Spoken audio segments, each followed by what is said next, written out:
Finally Canberra যাওয়ার দিনটা চলে এসেছে। স্টেশনে আমরা পৌঁছে গেছি দুপুরবেলা। হ্যালো এভরিওয়ান, আমি ইমন অস্ট্রেলিয়ায় থাকি আর আজকে আমরা ক্যানবেরা যাওয়ার জন্য সিডনি স্টেশনে চলে এসেছি দুপুর 12টার সময়। সিডনি সেন্ট্রাল স্টেশন, ট্রেনও এসে দাঁড়িয়ে আছে। ট্রেনটা সকাল থেকে 2-3 বার যাওয়া আসা করে, Sydney to Canberra, Canberra to Sydney.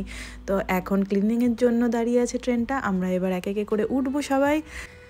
সবাই আস্তে আস্তে অনবোর্ড করছে। ট্রেনটা মাত্র 3টে কম্পার্টমেন্টের সাথে ছোট্ট একটা ট্রেন, 2টো ইকোনমি ক্লাস আর একটা বিজনেস ক্লাস। আমরা যাওয়ারটা বিজনেস ক্লাসে নিয়েছি, আসারটা ইকোনমিতে নিয়েছি। রিভিউ পড়ে যা বুঝতে পেরেছিলাম খুব একটা ডিফারেন্স নেই দুটোর মধ্যে, কিন্তু তাও নিজেরা এক্সপিরিয়েন্স করার জন্য টিকিটটা আমরা এভাবেই নিয়েছিলাম। টিকিট ফেয়ারেরও খুব একটা ডিফারেন্স নেই, $20 to $30 ডিফারেন্স। প্রত্যেকটা কম্পার্টমেন্টে এরকম ছোটো ছোটো প্যান্ট্রি আছে যেখানে চিপস, কোল্ড ড্রিঙ্কস আর মেন কোর্সও আছে, লাইক চিকেন, ল্যাম, পর্ক সব কিছুই আছে। বড় ব্যাগ রাখার জন্য এরকম গেটের কাছেই ছোট ছোট স্পেস বানানো আছে। আর এটা আমাদের সিট। ছোট ব্যাগগুলো আমরা কেবিনেই রাখবো।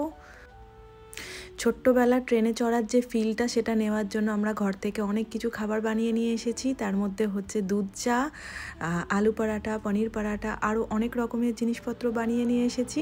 এক এক করে সব যখন খেয়ে শেষ করে ফেলেছি, তখন এবার ট্রেনের খাবারের দিকে গেছি। ট্রেনের খাবারগুলো সব কিছু খেতে পারবো না। ল্যাম্প, পর্ক, বিফ দেওয়া আছে। একটাই খাবার আছে শুধু আমাদের জন্য, যেটা chicken, butter chicken and rice. সেটাই আমরা নিয়েছি। প্যান্ট্রির সামনে ওয়েট করছি। বাটার চিকেন রাইসটা $15 মতো পড়েছে, আমার ঠিক মনে নেই, $14 to $15 মধ্যে হবে।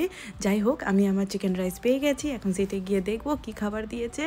আরও একটুখানি রাস্তা আছে, এখনও আরও কি খাবো জানি না, কিন্তু হ্যাঁ, খেতে খেতেই যাবো পুরো রাস্তাটা।